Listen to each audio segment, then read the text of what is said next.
देखिए, बात करें राजस्थान के अपवाद तंत्र की बात करें तो अपवाद तंत्र को राजस्थान के अपवाद तंत्र की बात करें तो राजस्थान के अपवाद तंत्र को संगम के आधार पर किस आधार पर संगम के आधार पर 3 भागों में बांटा जाता है। संगम के आधार पर कितने भागों में? 3 भागों में बांटा जाता है, जिसमें पहला आता है अरब सागर।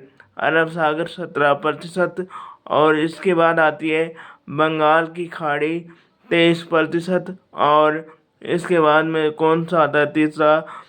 अंतःप्रवाही रिवरों का जो प्रतिशत है वो 60% है। और इसमें पहली बात करें तो अपवाद तंत्र की बात करें तो राजस्थान का अपवाद तंत्र जो है मानसून पर आधारित है। पहली बात तो क्या हो गई कि राजस्थान का अपवाद तंत्र मानसून पर आधारित है। और दूसरी बात क्या है? दूसरी बात यह है कि राजस्थान की जल विभाजक रेखा किसे कहते हैं? तो अरावली को राजस्थान की जल विभाजक कहा जाता है। जल विभाजक कहा जाता है अरावली को। और तीसरी बात करें क्यों कहा जाता है? क्योंकि यह राजस्थान के अपवाद तंत्र को 2 भागों में बांटती है। कितने भागों में बांटती है?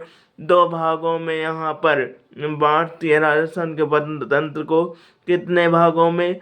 2 भागों में बांटती है। एक तो पूर्व में होता है बंगाल की खाड़ी, और पश्चिम में अरब सागर में बांटती है। पश्चिम में अरब सागर का अपवाद तंत्र, पूर्व में बंगाल की खाड़ी। इसलिए इस अरावली को राजस्थान की जल विभाजक कहा जाता है। और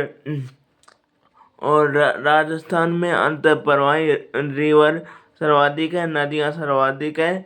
इसलिए अंतःप्रवाही रिवर सर्वाधिक है क्योंकि राजस्थान में मरुस्थल का विस्तार सर्वाधिक है। और बात करें तो सतही जल तो 1.16, भूमिगत जल 1.72 है। यहाँ पर ये थी अपतंत्र के बारे में सामान्य जानकारी यहाँ पर।